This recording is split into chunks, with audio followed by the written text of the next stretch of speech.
Hi friends, welcome to Thenkoodu. இன்றைக்கி வந்து புளிக்க வைக்காமல் கம்புக்கூழ் எப்படி பண்ணுறது இன்ஸ்டண்ட்டான்னு பார்க்க போகிறோம்.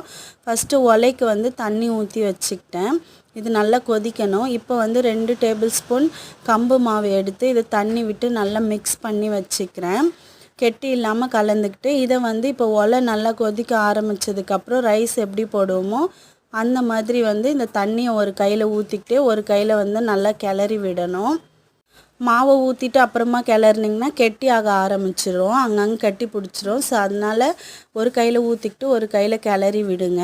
கொஞ்ச நேரத்துலேயே மாவு பார்த்திங்கன்னா நல்லா கெட்டி ஆக ஆரம்பிக்கும், திக்னஸ் ஆகிடும். சிம்மில் வச்சிடணும். மாவு ஊற்றினோடனே சிம்மில் வச்சுட்டு தான் நம்ம குக் பண்ணணும்.